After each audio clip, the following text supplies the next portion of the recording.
when we have all our top leaders, all our top trainers on, teaching and tutoring, helping us to learn, teach, and earn residual income.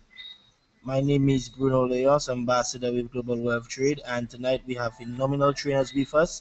I'm going to introduce our first trainer, who is none other than our second millionaire, top earner trainer, one of our second persons in our company to get his M5 BMW. Just came from this phenomenal vacation with our CEO, and I mean, you guys could have seen what has happened in this business for these people.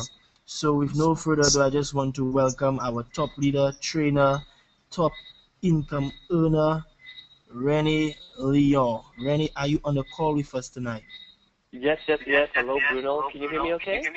Loud and clear, Rennie. Just take it away. It's all in your hands now. Well, thank you again, Bruno, for that wonderful introduction. And yes, it's not easy coming back from a $10,000 luxury vacation. You know, the excitement out the roof. I'm still sort of sleeping, thinking I'm on the beaches in Mexico.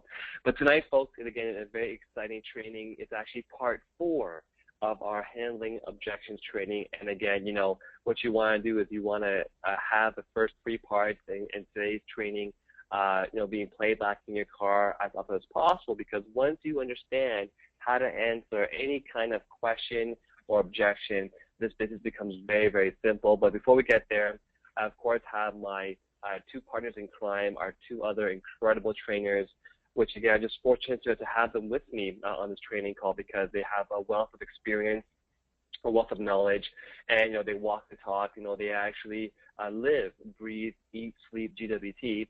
And our first, of course, co-trainer we have tonight is going to be none other than our regional ambassador, Mr. USA. They call him Mr. Lee Orscaler, a gentleman, of course, who started building his business here in Toronto. Made so much good money that he decided to fly away where it's warm. So when it gets cold in Toronto, he flies to the beautiful beaches in Miami or goes to New York for some shopping or some cheesecake, and constantly doing the business. His team is going globally, building globally. He was also with me on our incredible RA trip. I want to do a quick check-in. Do we have our Mr. Lee Orscaler with us on the call tonight?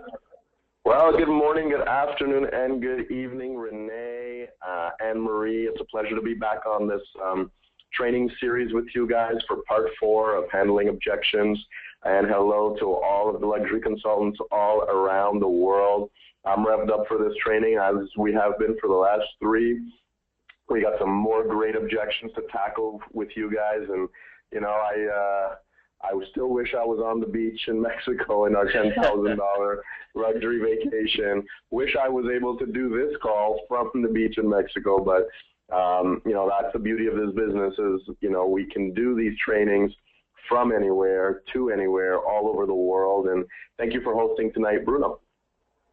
And of course, our last partner in crime for tonight's training is none other than our amazing diplomat, trainer, leader of the entire Calgary market. As the lady here is ripping up the market with her team, it's none other than Ms. Anne-Marie Chantal. Anne-Marie, do we have you on the call as well too? Hello, Renee. Yes, I'm right here. Super excited to talk about, again, handling objection. This is going to be an amazing call again tonight, and I'm ready to go. Okay, so I believe everyone is set to get going, to get cracking here. And again, folks, you know, if there's any other objections that we haven't covered for you so far, or any question that you might have gotten that you haven't gotten the answer for through our trainings, make sure you go ahead, enter in your questions into the chat box below, submit your question, and we'll be able to answer that question by the end of tonight's training. There are only about a few more handfuls of objections left to go through, but let's get started right away here, folks. And our first objection, continuing from when we left off last week, is how much money have you made so far? And again, just to give you a quick reminder, folks, that sometimes questions you might receive are not, you know, some questions are actually valid questions. In other words, they're actually, you know, honest questions. They just want to know more. And sometimes some questions are sort of invalid or sort of silly questions, or really they're not really valid in the sense that the main purpose of that question is not really the question itself, but the main purpose is to sort of, you know, give an excuse or sound negative. So in this case, you know, it could be either or. You know, how much money have you made so far? Some people just honestly want to know how much you've made. In other cases, depending on their tone, the other way this might sound is that they don't believe that somehow this business, GWT, can actually make money. So let me start off with, of course, passing the buck to our Mr. Amazing Regional Ambassador, Lior Skater. So Lior, why don't you handle both situations?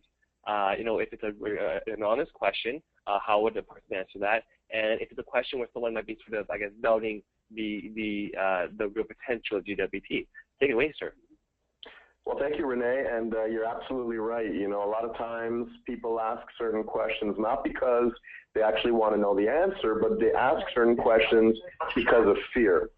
And, sometimes fear causes us to not see great opportunities. And so sometimes when people say, well, how much money have you made so far? It could be fear that they have heard that there's companies in the world where you get started and you don't make money because the company is a scam. Well, I don't know why anybody would even have the thought that we're anywhere even close to that. But sometimes, people have different thoughts. And so, this might come from the fear that, they might not make money in this opportunity, or that other people are not making money in this opportunity, which is obviously not true because there are lots of people making money in this opportunity. So a lot of the times we have to address the fear as just fear, all right? So another reason why somebody might say, well, how much money have you made? Maybe because they don't have the confidence in themselves that they could actually achieve that money or to do the business as well. So fear in the company, fear in themselves is just fear, fear, fear. And that fear is actually going to prevent them from seeing how great this opportunity is. So it's our responsibility as luxury consultants to address that fear and to let them know that it is just fear and their question really is not valid.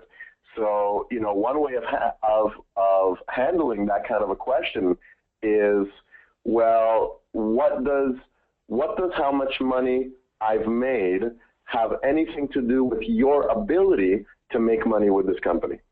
All right. So, because that is true.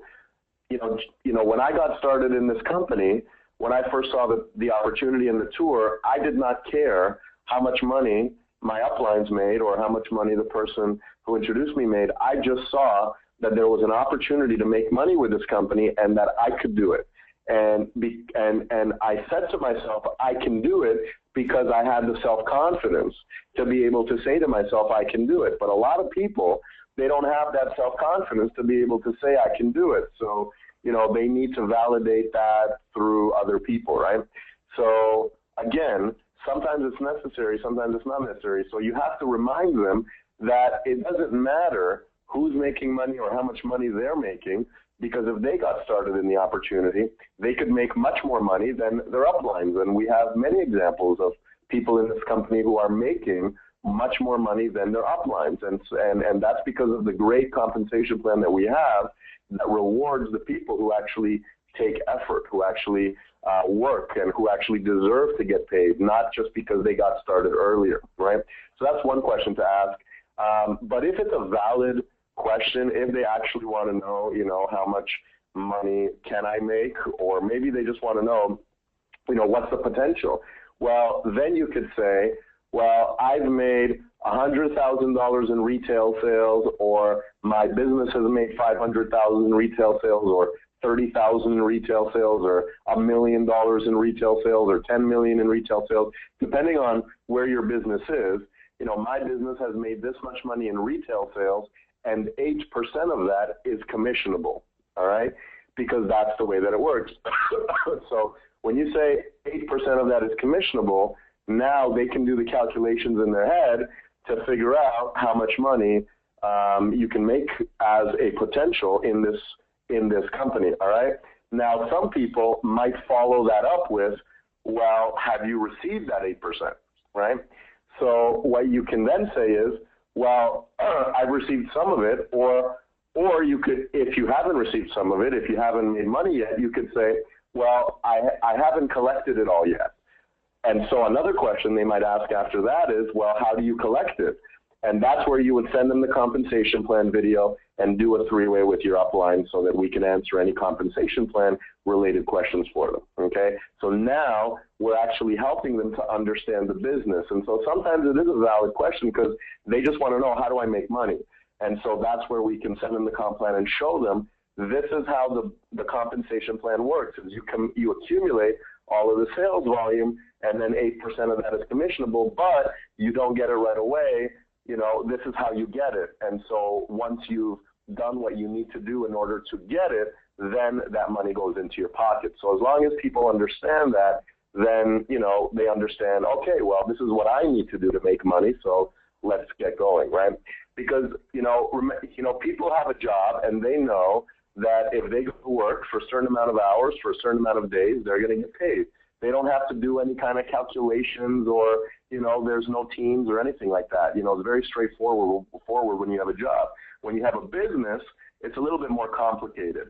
And, you know, that's why we need to take the time to educate people to explain to them exactly how our compensation plan works. So, Renee and Anne-Marie, I know you guys have some great suggestions as well. Thank you so much, Lior. And of course, everything you said exactly dead on right. I think the main thing here, guys, is just to exactly be honest. You know, if the question is an honest question and it doesn't have a odd tone to it, I'll be honest. You know, I mean, if you just join the company the first few days or first week, say, hey, you know, I just joined the company my first week. You know, you're actually the first person I'm sharing this with, or my second person I'm sharing this with. And so it could be, well, I haven't actually made any money so far because I just got started. And a lot of people will actually respect that because what they're looking for is just sometimes honesty, and they want to see where you're at with things, right? Or it could be that you've joined for, 2 months and you choose one person and you made a wholesale profit of $50. If that was the case, then share that, right? So, you know, but I think the other really cool part is that for those of you who have been in the system now, in the company for a bit longer, you should have, perhaps productivity is happening within your organization. That's where, again, what we were saying is look at, your organization.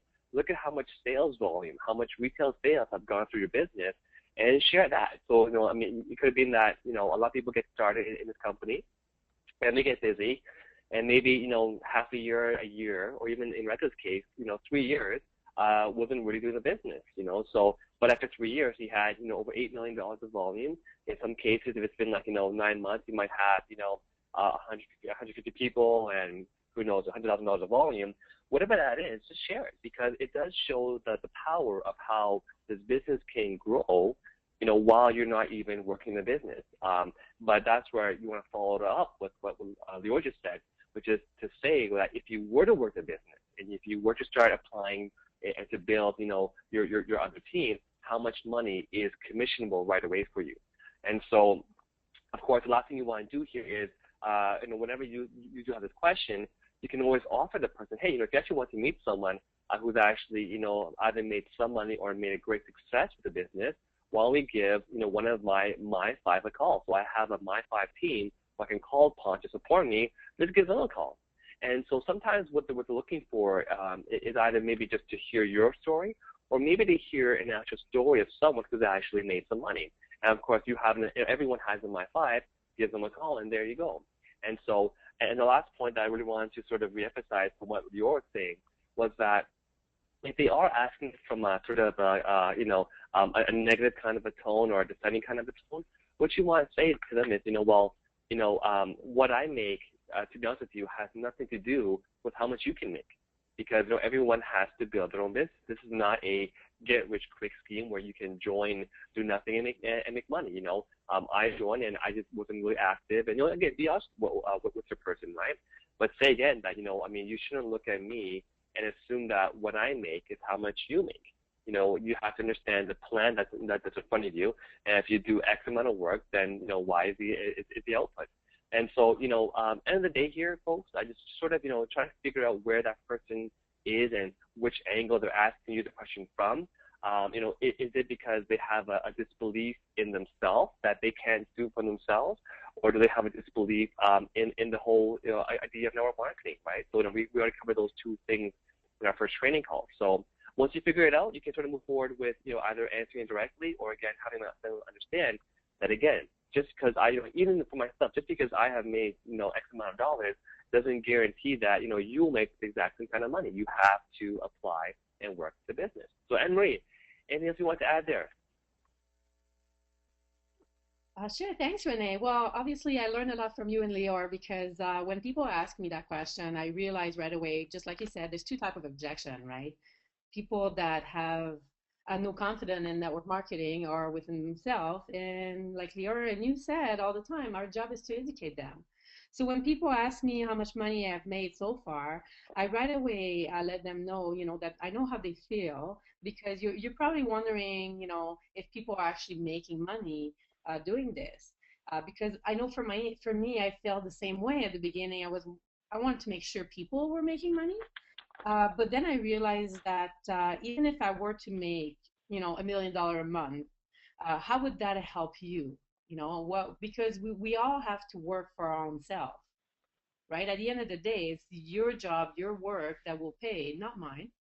So, so those are the type of way and story that I'll bring, just like exactly what you said and like Lior said, and I just love rehearing it from you guys because it really that's what I say, that's what I use. It's really what you make out of it.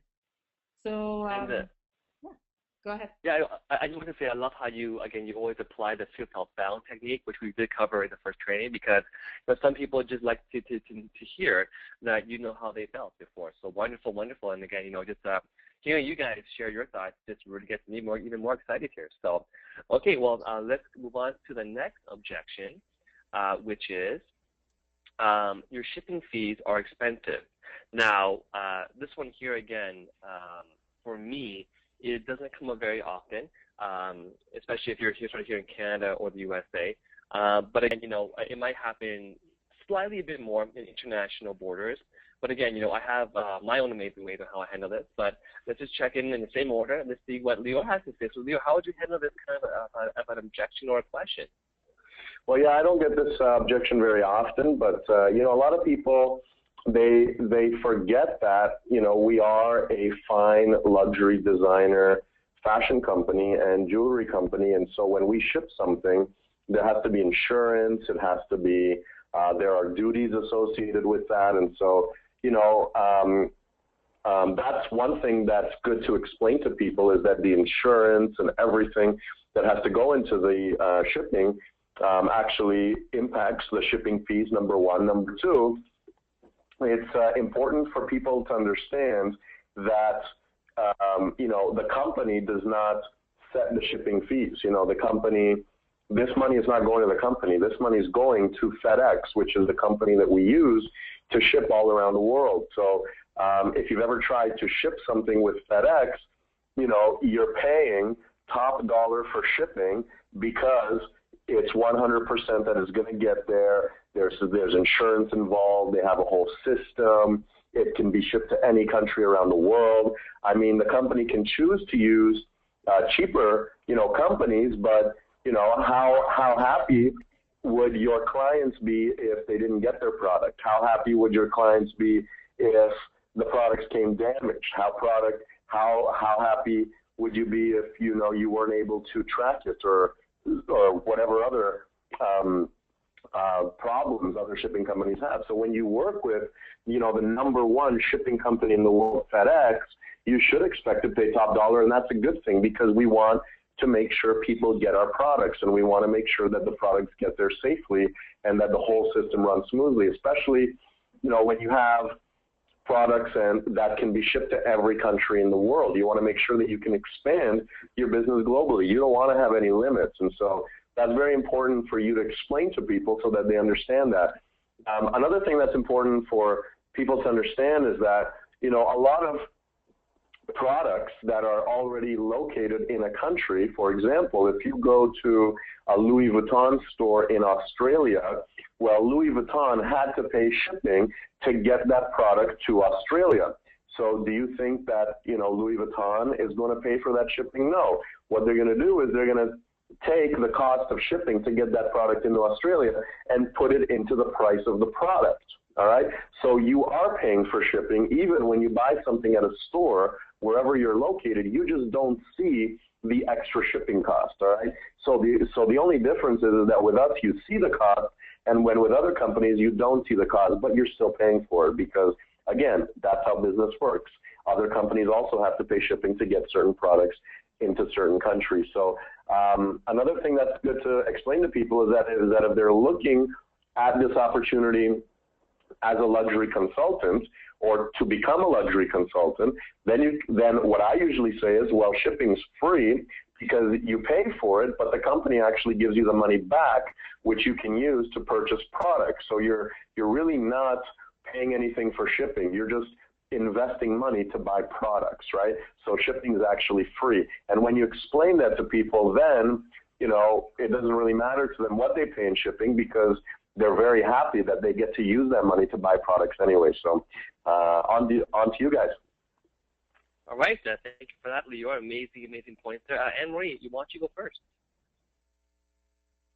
Yeah, thank you. Anything else you want to add? Yeah, the only thing I'd add when I get that asked is basically I'll say to people on top of what Lior just shared that the company also have group shipping.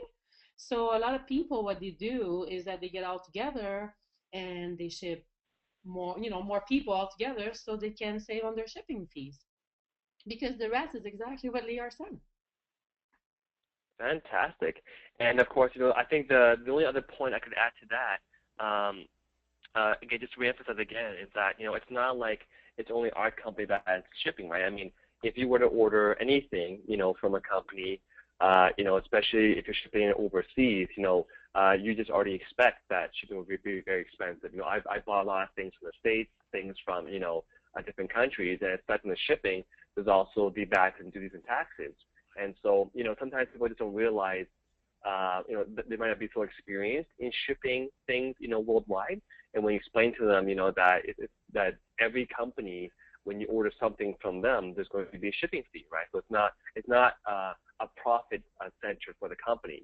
Every company in the world loses to shipping because it's an expense that the company has to pay for. But one thing that I would mention as well, that especially if it's coming from someone who might be in the industry, perhaps in a different company, who is maybe comparing their shipping in their previous company to the shipping in your company, what I do tell them is, aside from Lior's point, which is, even though right now for international shipping, you might pay, $165 for that shipment, let's not forget, right, that number one, that is an IA rebate, so you get all that money back in dollars into your IA account for getting more products in the future. But on top of that, what I do mention is that it's not like you're in other companies, especially if you're in the health and wellness, where you have to order products every single month. And what happens is that the company, the head office, is sending you products every single month. So every single month, your credit card is being charged for the shipping and all the taxes and all the duty stuff. Whereas in our company, most people don't order as members. They don't order products every single month. You might save money into your account, and maybe after 3 months or 4 months or even by 6 months, then you might actually order the next batch, right? Because don't forget, our 165 is for a big container full of products you can actually ship, right? So if you actually do the math here, if you take the 165 for the international shipping and you divide it by 3 months or you divide it by 6 months, right? In reality, you're only paying maybe about, 50 to, maybe, $30 every month for shipping, which is actually, don't forget, even if it's $30 for shipping, you're actually getting the money back into your IA account. So in reality, it's actually cheaper than other sort of opportunities. And especially if you can combine the group shipping, so usually when I have teams, in different countries, for every additional an order that you combine together from different LCs, it's only $45.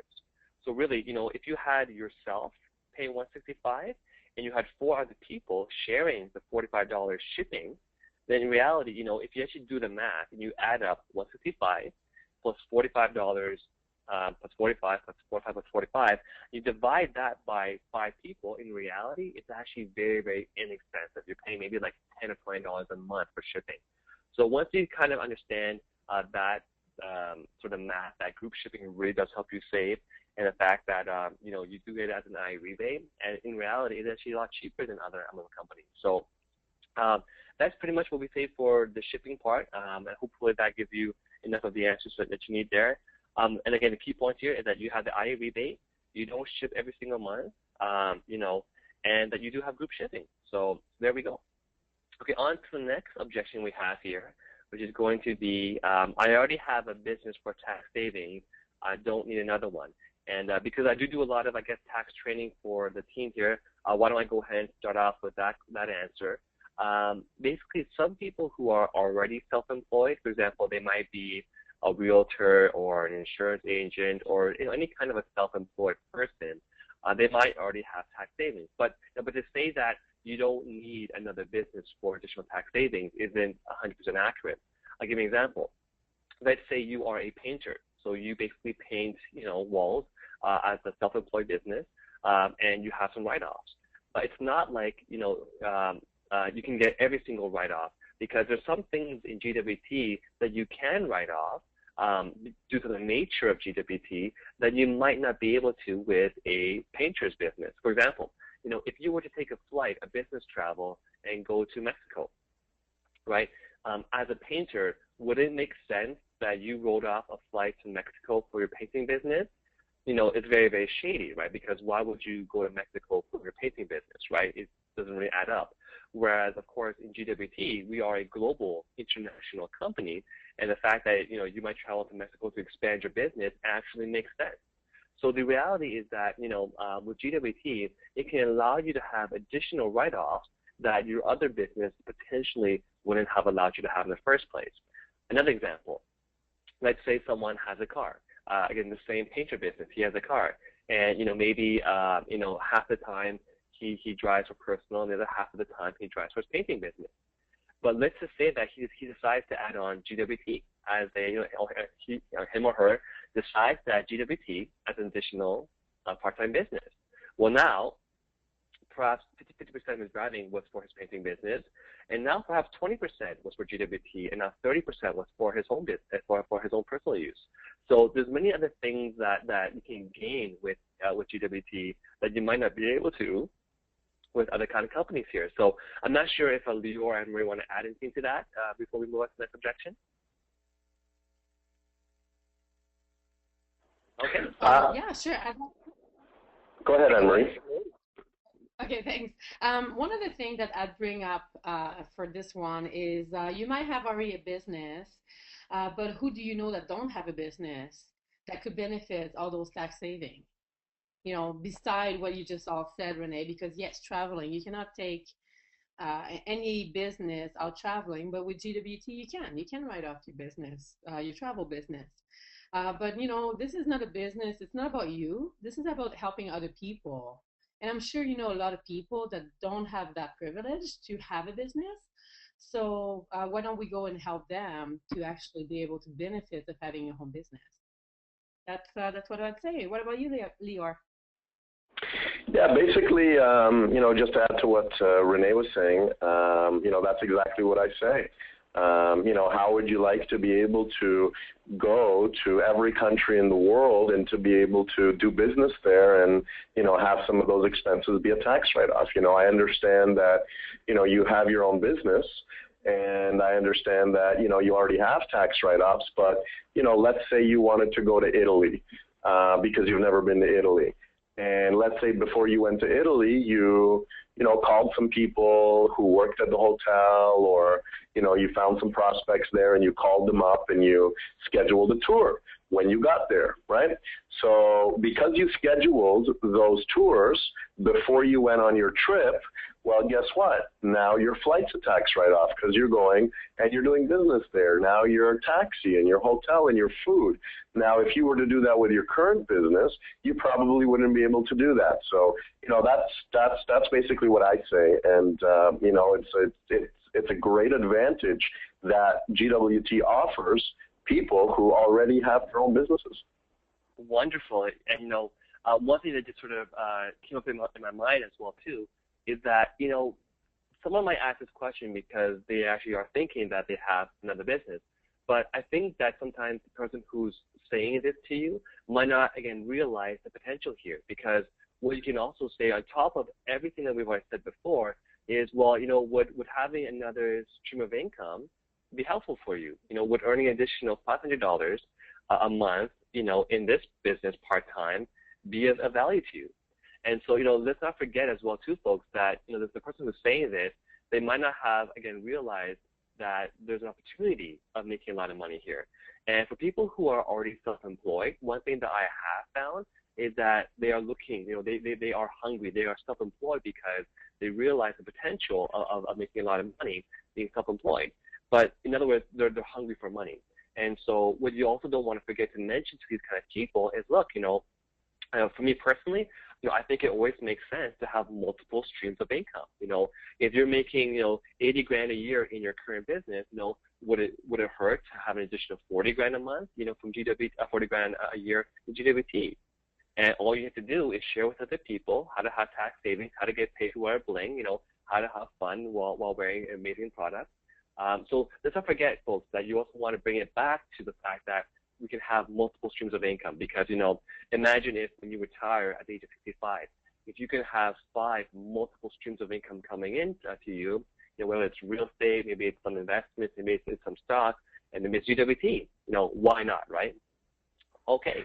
And just to add to that, Renee, because you got me thinking about another thing, is that, what Renee is saying is true, is that, they may just be looking at the business from a tax savings point of view and saying, well, that's not something that I need, but, they do need residual income because residual income is going to give them time freedom. So just because they have a business, usually means they've bought themselves a job because they're probably spending a lot of time in that business. So, that's where you could say, well, if you already have tax savings in your business, do you have residual income?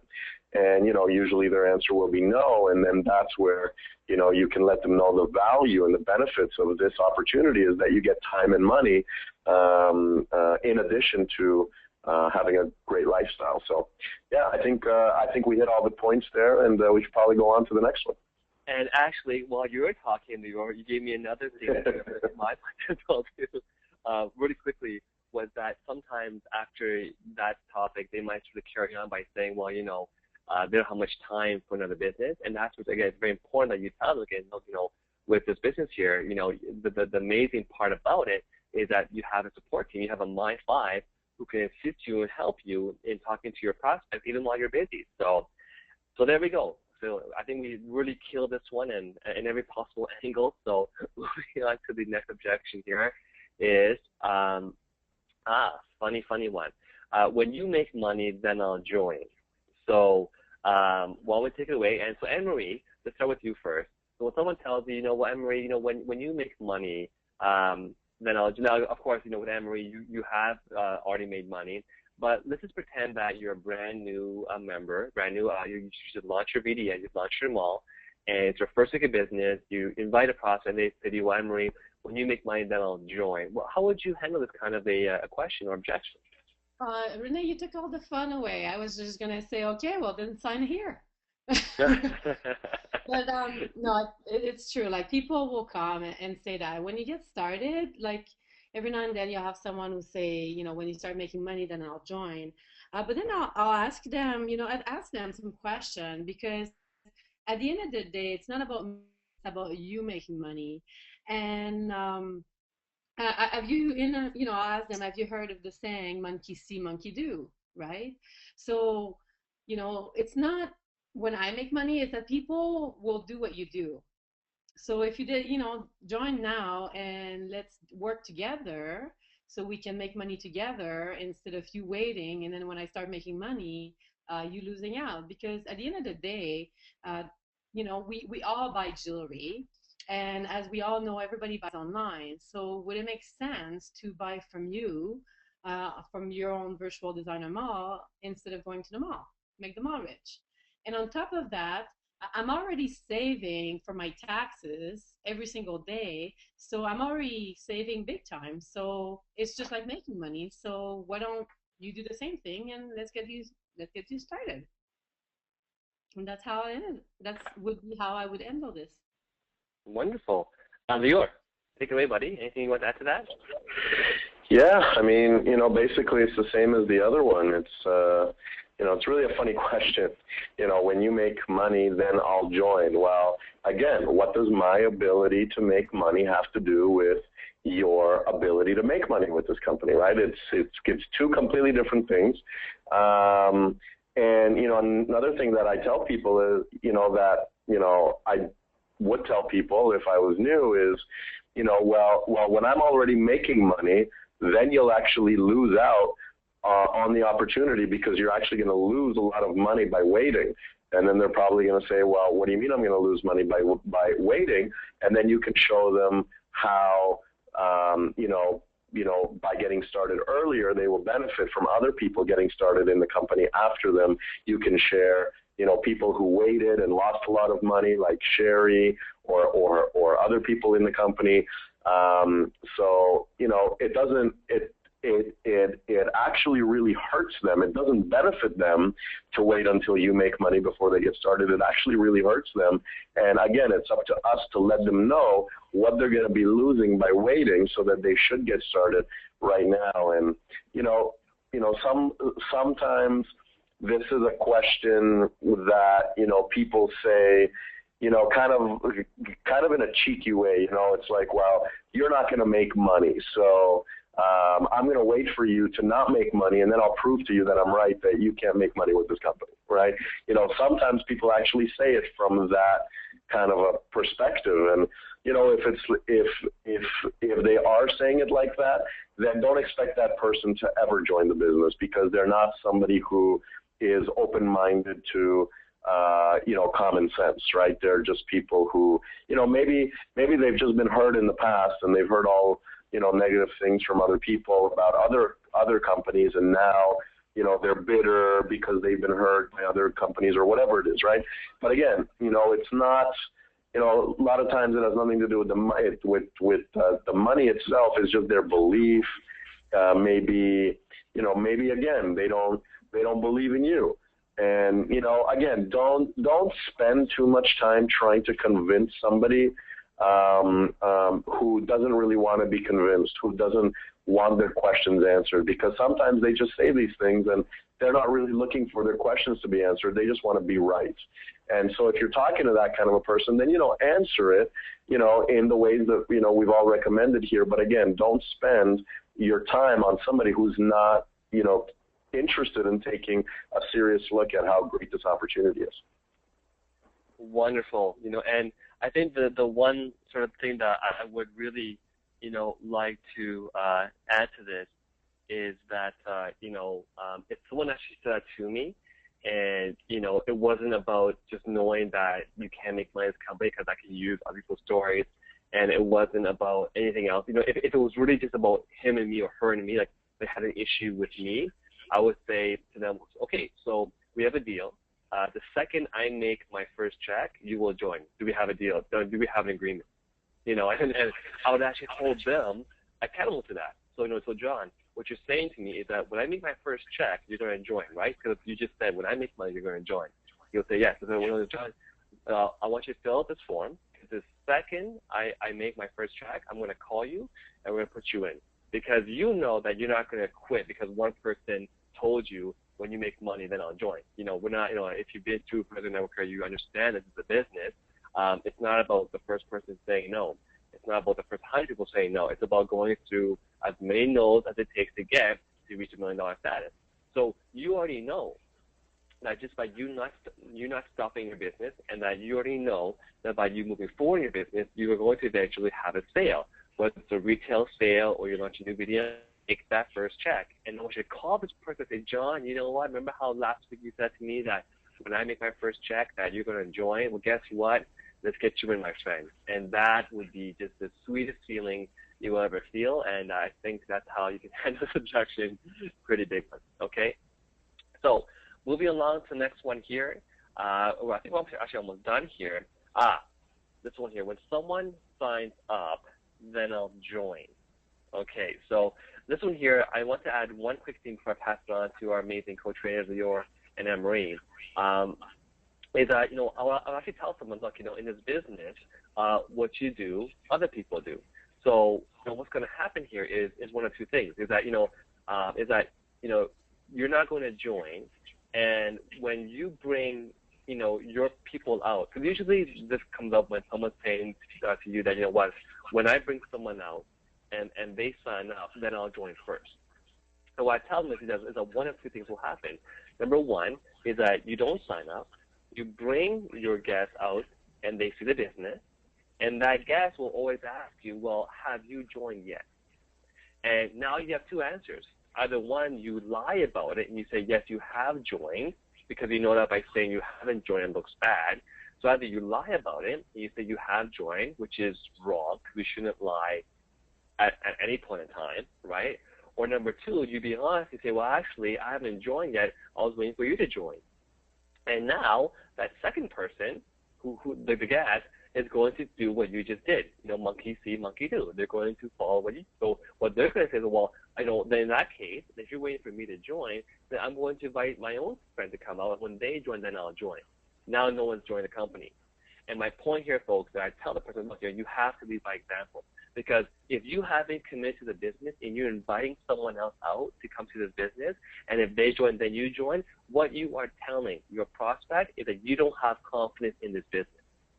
And what's telling the prospect is that if you don't have confidence in your own business, how can you possibly expect for them to join? Like, if you were the one who was inviting me to the meeting, and I found out that you hadn't joined yet, what that's telling me is that you're counting on me to build your business, which is bad, or that you don't believe enough in the company, and I will lose faith in that. So either way, it's never good to do this. And I tell the person, look, if you're going to join at some point in time, you must as well join now and give your people the confidence that you believe in the company. Because, the worst thing to do is to invite someone else out to the meeting, and you haven't even committed to the business yet, because that's showing lack of confidence. And again, that's not how you build a big business. So I want to pass again this objection to our other co-trainers, and Maria and Leora, take it away. Yeah, well, this is this is a silly question, and what I always tell people is, you can do that. You can invite somebody to a tour if you want to, but then what's going to happen is exactly what, Renee said, is that they're going to come and see the opportunity, and they're going to say, well, have you gotten started? And you're going to say no, and they're going to say, well, if you don't believe in it, then why should I believe in it?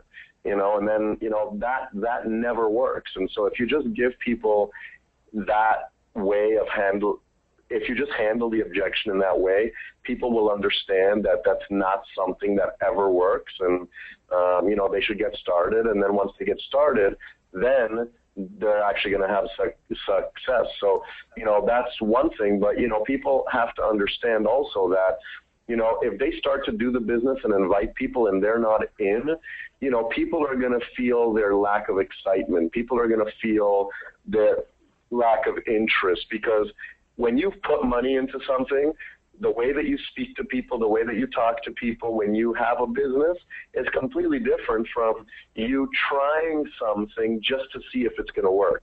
Your excitement is different. Your energy is different. And people are going to feel that your energy is different.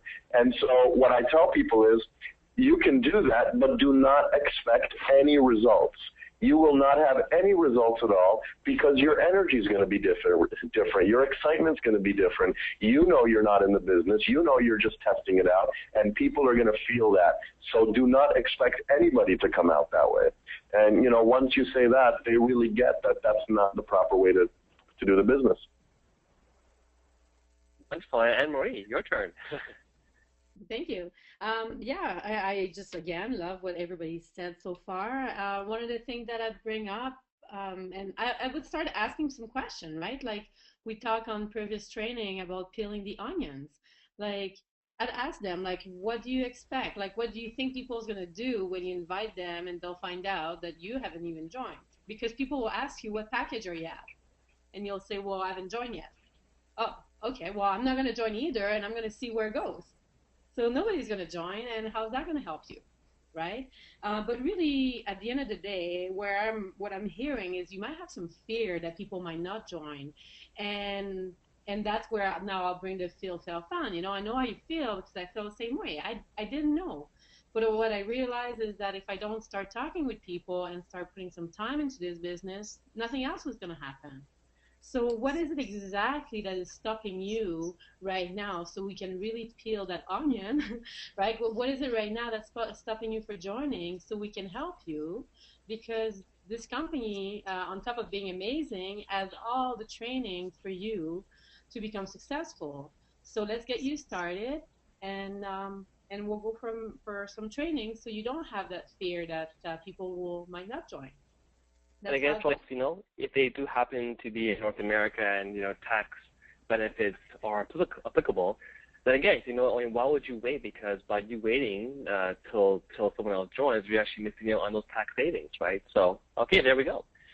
On to the next objection we have for tonight is kind of a funny one.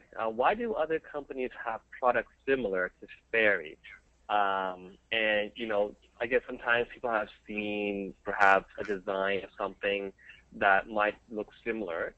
And I don't know about, Lior and Anne-Marie, but my first reaction is, well, there's only so many ways you can design a watch. There's only so many ways you can design, something. So, although to me, Fairy is very, very exclusive and the designs are very, very exquisite to JBT, is it impossible that you might find something similar?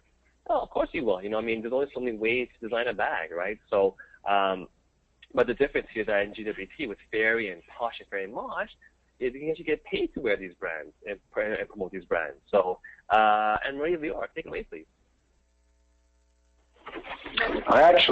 Go ahead, Anne-Marie. No, well, okay. Well, just like Renee, you said, I mean, everybody loves jewelry. So if only one company was selling jewelry, then we wouldn't have any different diversity around. But there's only one company that is a designer fashion house that is actually paying people to wear and promote the products. So, I mean, just like anything, I mean, you don't go, there's more than one company who sells grocery.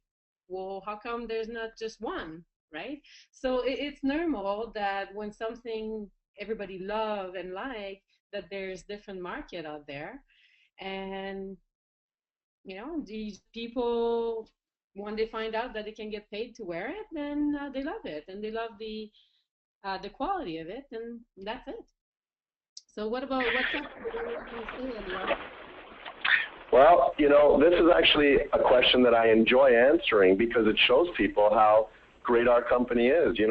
When you start to see products out there that are similar to ours, what does that mean?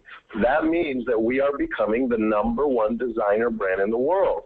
Well, what do you mean, Lior? Well, what I mean is why does Hong Kong and China and other countries, why do they duplicate products of some of the largest top designer countries in the world? Because they're very popular and because they're beautiful and because people want them. So when you start to see other designs out there that are similar to ours, what does that mean? That means people are copying our products because they're so beautiful, because they're so unique, because they've never seen anything like that before. What does that mean? That means that we're becoming a top luxury designer brand, and that means we're becoming the #1 designer luxury brand in the world, because people only copy something if it's incredible. People only copy something if it's wanted by other people.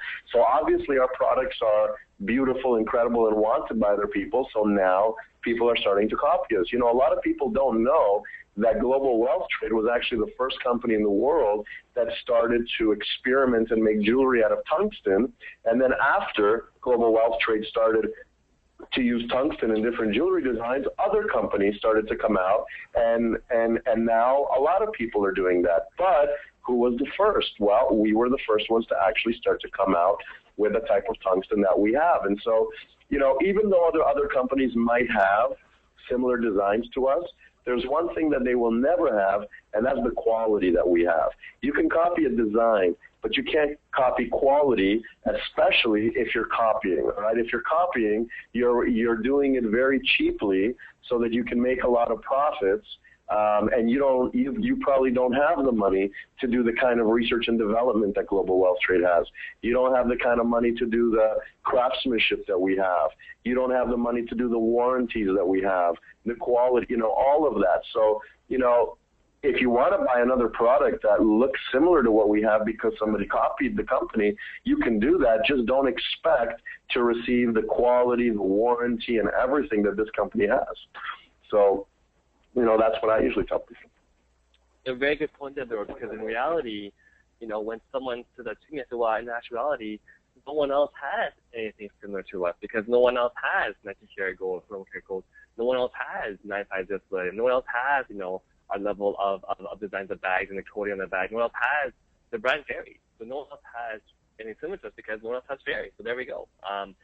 And moving on to the next objection we have for tonight is, why is GWT not on the DSA? Now, this question, we don't get very often, and in reality, it's when people actually understand, what the DSA really is and what they sort of, how they actually function as an organization.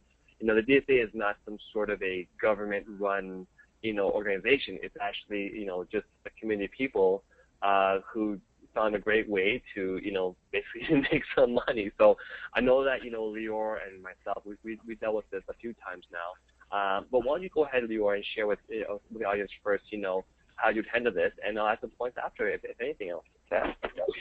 Well, yeah, I do get this question, maybe once every 6 months or so. The DSA is the Direct Sales Association, and there are companies that are part of the DSA. So some people say, well, since there's companies that are part of the DSA, how come you guys are not part of the DSA? Well, there's good reasons for that. First of all, the DSA works with direct sales companies and governments of countries around the world in order to help direct sales companies to get their products approved for sale and for shipment to other companies, to other countries. All right, so companies need the help of the direct sales to get their products approved for sale all over the world. But the beautiful thing about GWT is we don't need that approval, because our products are already pre-approved in every single country around the world, all right? So if our products are already pre-approved in every country around the world, why do we need to become part of the DSA? We don't need to become part of the DSA, all right? Well, some people say, well, if you become a part of the DSA, then that brings up your credibility, and you're going to look like a better company. Well, that's the silliest thing that I've ever heard, because so many companies have become part of the DSA and have actually been shut down by the government for being illegal pyramid schemes. So, being a part of the DSA doesn't bring up your credibility or anything, because we know many companies have been shut down who were part of the DSA. So, it doesn't do anything for us, because we're already the #1 company in the world, and we don't need, anybody to bring up our credibility, because we're already the best, all right? Another thing with the DSA is that you actually have to pay the DSA a percentage of your sales just to be part of the DSA. So Ramin can say, okay, well, I'm going to take money away from the compensation plan. I'm going to stop paying people so much money and use that money to give it to the DSA just to say that we're part of the DSA. Well, obviously you would say, no, I don't want to become part of the DSA, because you would much rather have that money come into your pocket, all right? And so, again, our CEO and founder, Ramin Masgarlu, always is thinking about how he can pay the luxury consultants first and not spend money where it's not necessary. And, the DSA is not something that's necessary for us. I mean, other companies need it because they don't have products that are pre-approved in other countries, but we don't need it. So that's what I would answer. And, one thing I want to add to that as well, again, every point get on there, Lior, is that, it's not like you pay a one-time, it's not like per company. If your company launches in different countries around the world, every country might have their own DSA. So what's going to happen is you're not just paying 1% of your sales to just one country. You're paying it to every single country. So imagine if again, it's not even required. It's not at all beneficial to the company to do this, but if they actually did do this, they're paying fees to every single country who would have to go in and be in. And we are already in 86 countries without being on the DSA. So imagine if we decided to do that, how much money the company would be just be spending instead of putting into our pockets. They're giving it to these companies that we are already in that country doing this already. And so, again, what again Lior said there is that, the DSA has nothing to do with credibility. It's just an organization where, they basically try to, to pay a fee to be part of it. In reality, it's not like a guarantee that the company will be good, right? And the last thing to add is, what's important to me is because the DSA doesn't even really regulate or look at, your company. They don't really look at, very details of the plan, and they don't do investigations to see if anything is issues going on. And no consumers can actually report to the DSA about, the service of the company. So what I look at is the BBB, which is the Better Business Bureau. And if you go in, if you go to bbb.org and you look up Global Wealth Trade, you will find that, every company starts off with a C- ranking. Global Wealth Trade has an A+ ranking on the BBB. And the BBB is a place where everyday consumers, you, me, anyone, can go onto the BBB, and if we have an issue with a company, you can file a complaint. So, Microsoft has, I think, over like 13,000 complaints from their customers. Only 3,000 are actually closed. They have so many unanswered cases. Whereas with GWT, we have an A+ ranking, and other companies have an F- ranking. We have an A+ ranking plus. We only ever had, I think, two questions coming in about the company that were addressed over like 6 years ago. So we have never had any complaint at all about this company. And to me, that BBB is actually a government-run organization, and that's the most credible thing you can look at when it comes to, is this company good? So again, DSA has nothing to do with how good or bad a company is. It's just, people don't understand what the DSA is there for. They do more stats. They look at they try to run stats for people. So what's really more important is the fact that, again, do all the company accolades. So talk about American Business Journal, Canadian Business Journal, Canadian Jeweler, GIA, IGI. So we have so much third-party credibility that we don't need the DSA to try to look better. We have so much credibility from third-party companies that other companies in direct sales don't even have that. So we just don't need that. So that's pretty much what I would cover. And maybe anything else you want to add to that really quickly, or should we go to the next one? Actually, I never had that question asked. So you. Well, there you go, folks. It's not very often you actually get this question. So moving on to the next objection here. I think we're actually done with the objections, but one thing I did want to add is that sometimes when you're doing a closing session with your prospect, you'll find that they're just sort of sitting there and you're kind of talking because you're trying to get something from them. They're just sitting there and they're not really being responsive to, or not being very, very interactive with you. So, and even though I'm saying all these great things about why join now and all this great stuff, they're just not really, saying much. So what I do is I get very, very blunt. I'll actually tell them, so if there was anything holding you back, what would one of the main reasons be? Because, obviously they're there, they're listening to me because they have interest, because they're still there, but they're not saying much. And what you'll find out is that you'll find out exactly what it is that they need to address to move on to the signing of the business, right, and launching the video mall. And there's one really funny situation where I was doing a meeting, and we had about 3 or 4 people talking to this one prospect about, of course, launching their mall, and and they just weren't really responsive. So I just said to them, I said, well, if there's one thing that's holding you back, what would that one thing be? And the person said to me, well, actually, I was just looking for the application form on how to get started. And so the whole time, we're talking to the person, they already want to sign up, but they didn't know how to sign up.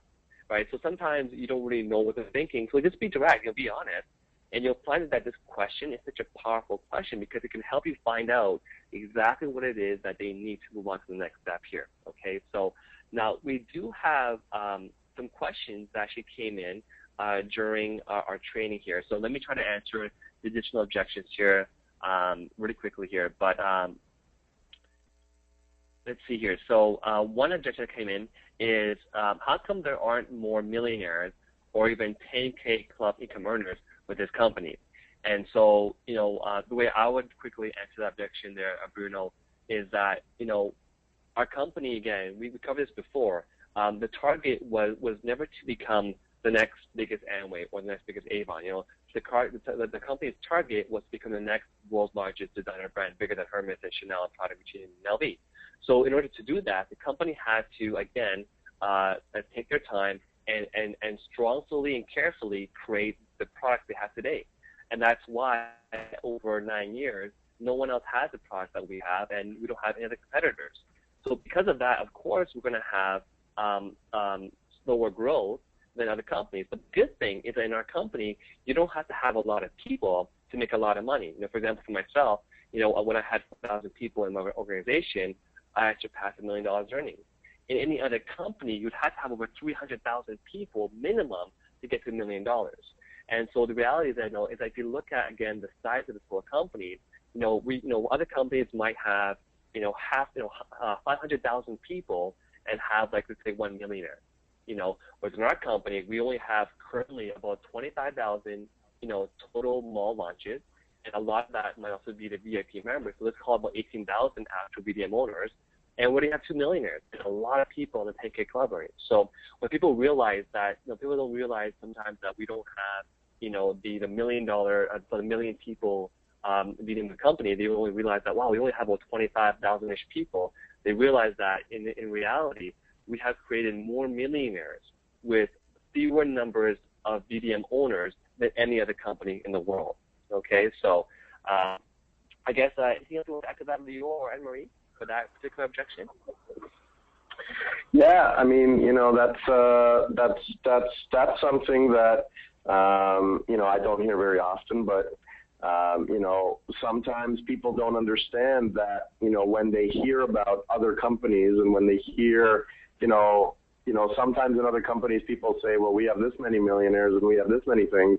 Well, a lot of times they're not being honest. A lot of times they're just, saying, how many millions of dollars of volume they've made, or, we don't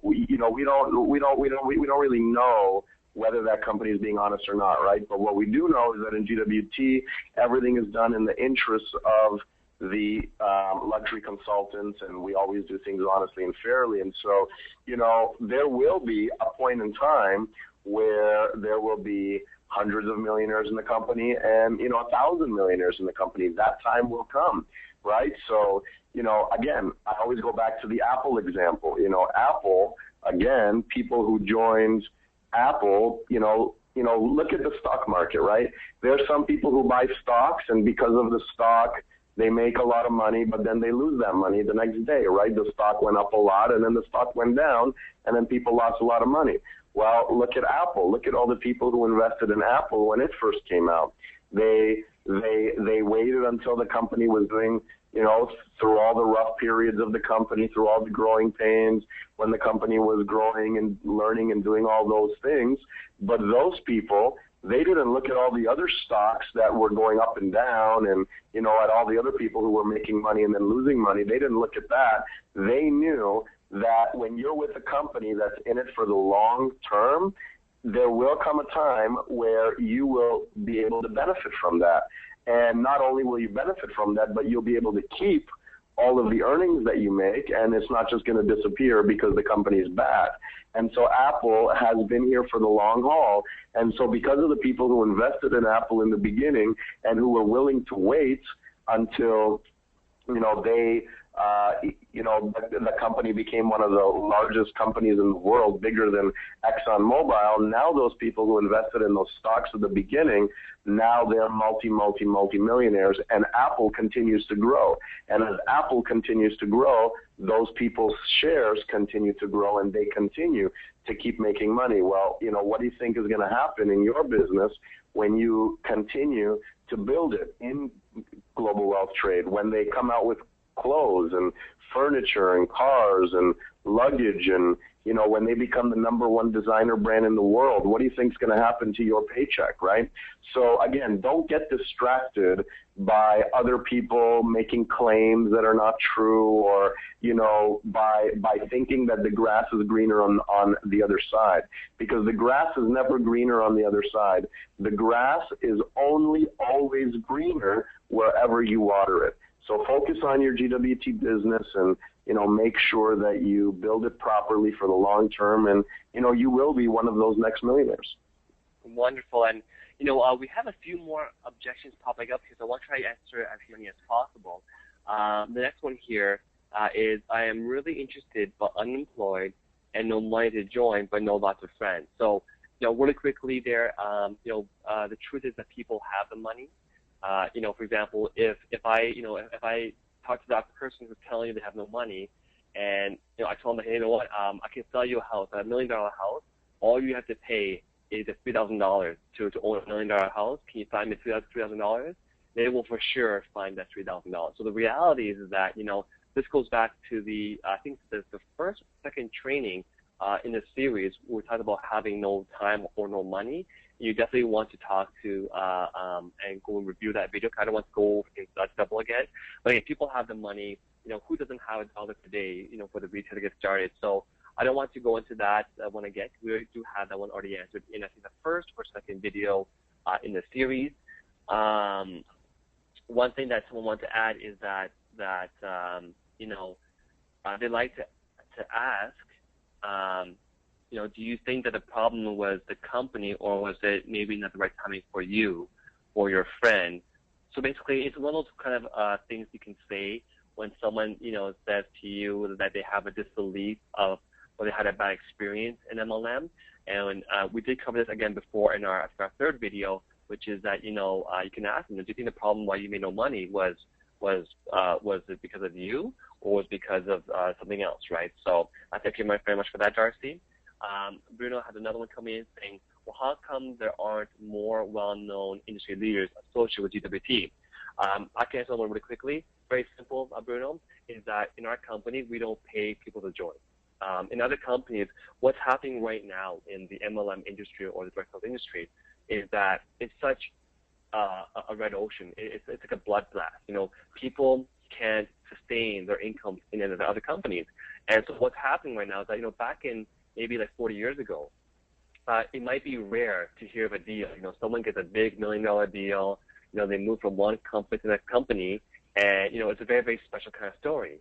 But if you notice recently in the last 2 years, you know, you're constantly hearing stories of people jumping companies. You know, people are jumping from one to the next. And I'm constantly hearing about deals. In fact, a lot of our people in GWT have received, you know, offers from other companies to join those companies and to bring the teams over, you know. And that's how desperate these other companies are, because they can't, you know, because they're selling the same kind of product, the same kind of vitamins or juice or coffee or makeup or whatever it is, they can't, you know, naturally attract leaders because they're selling the same kind of thing. So what's happening today in the direct sales industry is that people in the companies have to pay other leaders to join their companies.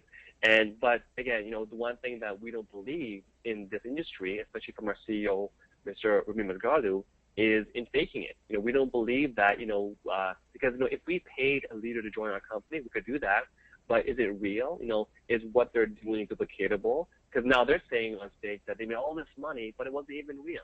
So the reality is that, you know, to me, you know, Bruno, a leader is someone who has been able to build a business in multi-level marketing and direct selling and have it sustain. You know, someone who's built, you know, a big paycheck in direct sales, but now is not doing that same company, to me, that is not a leader, because they have not found a company where they can show other people on how to create a long-term passive income. Because, you know, all of you guys on the call tonight, you're not here to make a one-time check, right? You're here to make long-term passive income.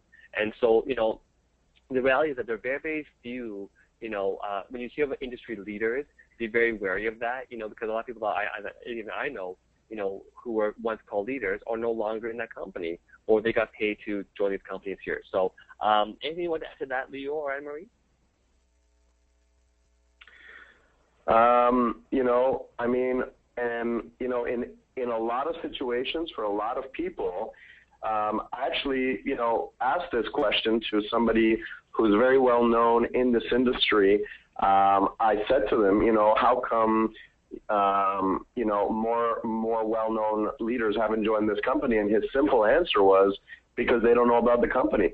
You'll be surprised at how many people do not even know about global wealth trade. I mean, you call some of the most well-respected, well-known, people in this industry, they have not heard of the company. So that's actually an opportunity for not only you, but every single person on this phone call to actually go out there and make sure that all of these people in the industry know about the company so that, they can get started with us. And then once, that happens, then, your business is going to increase and you're going to see a lot of things happening. So, use that as an opportunity to tell every single person that you know. Wonderful. Anne-Marie, anything you want to add to that really quickly, or? No, not really. Actually, you guys cover it up very well. Okay, wonderful. So another one that just came in, I think this is our second last one, or it's actually our last one, is can you explain what the difference is between a pyramid scheme and what you are doing? Why is it illegal? So we did cover the pyramid objection, I believe, in the very first training video. But can you explain what the difference is between a pyramid scheme and what you're doing? Why is it illegal? So again, we did address how to answer the question about a pyramid scheme. And so just like really simply, the difference between an illegal pyramid scheme and every other company is, in an illegal pyramid scheme, people are getting paid from money that people are paying to get started in the pyramid scheme. So there's no product and there's no service being sold. That's how you know that it's an illegal pyramid scheme, is when there's no product, no service. You pay and somebody else gets paid. That's illegal. Obviously, we have beautiful products, and so other companies also have products or services. So if you want to know the difference between an illegal company and legal company, is there a product or service being sold? Really simple. And again, we've been here for 9 years, and that's just whatever you're thinking of is absolutely not what you're looking at over here. So, and I think that actually covers the last objection we have for tonight. We do have a lot of comments coming in from different people for the excellent training. I know, thanks for the insight into how to go and what deal with objections. We are so stoked to the billion. And there's a question coming saying, where are the other parts of the training located? Where can we find them? If you go to www.ourgwt.com, again, that's www.ourgwt.com. On the left-hand side, there's actually a list of training topics by alphabetical order. If you go to H for handling objections, you will find part 1, 2, and 3, and after tonight, you will find part 4 as well, too. So there we have it, and it is a bit past our 10:15 p.m. Sort of end time, and I want to close the call for now. Again, I just want to give a very special thanks to our amazing host for tonight, Mr. Bruno. Thank you so much for that amazing introduction. And, of course, to our amazing super trainers, Leor Taylor and Anne-Marie Chattel. Thank you, guys, for being on the call tonight. Any last words from you guys? No, I just want to say thank you, Renee and Anne-Marie, for joining me these last 4 weeks. I think we tackled a lot of objections for people. I think after this series, you guys should, every single person on this call should listen to these 4 parts over and over and over again. And, something that I mentioned on last week's training is that you can go to listentoyoutube.com and you could actually download all of these 4 videos into MP3s, put them on your phone, put them on a CD, and listen to it in your car while you're in traffic, listen to it at the gym while you're working out, listen to it at work when you're supposed to be working. But, just repetition. Make sure that, anytime somebody gives you one of these objections, make sure that the answers that we gave roll off the tip of your tongue. You want people to know that you're confident about this business. You want people to feel that you have the answers, and you want to be self-sufficient. If you memorize all of these 4 parts, you will be self-sufficient, and you will start to see people joining your business and your team growing all around the world, and you will be having the results that you want to have. The most successful people in this company were the best students, and the best students become great leaders. And so you have to be a good student. You have to study it, memorize it, learn it, and then practice it. That's how you become a top earner in this company, and that's how you become good at anything. It's just repetition and practice, and you will become the next $1 million earner of the company. So thank you, Bruno, for hosting tonight. Thank you, Renee and Anne-Marie, for being my partners on this objection handling series, and thank you to every single person who joined us for these 4 parts. We hope that it was valuable to you, and nothing would make us happier. The way that you can show your appreciation for us taking the time to do these webinars for you is to use this knowledge to make yourself lots and lots of money and have a successful business, and then share how these trainings impacted your business. Share in the GWT family group, send us emails. We love to hear, when people say to us, because of what you said on the webinar, I used it and this is the result. I love to hear that kind of stuff because, it makes me more inspired to keep wanting to do these webinars for everybody. So, use the information, make a difference in your business, and share with us what you did. So have a great morning, afternoon, or evening, wherever you guys are in the world. Anne-Marie, anything you want to say quickly? Definitely. Thank you very much. I also want to thank Bruno, Renee, and Lior for allowing me to be part of this wonderful part, and to you to be able to be here and listen to this. And exactly like Lior said, it's all about repetition. So go out there. Now you have tools in your toolbox that you can open and go out and practice. So have fun with it and ask as many questions as you need at any time. But listen to this and go over and over every single day if you can, because that's how we all go to the top together. So thank you for being, for allowing me here. Thank you for being here this morning, this evening, or this afternoon, wherever you are. So thank you very much. Alrighty, folks, and the one last comment that just came in is thank you for the great training. See you at the top to the billions from Tanya Martin. And with that being said, folks, have yourselves a wonderful evening. Of course, get back busy, do those chores, do those retail sales, and of course, have yourselves a wonderful, wonderful day, evening, night. Until then, to the billion. Good night, everybody. To the billion. Good night.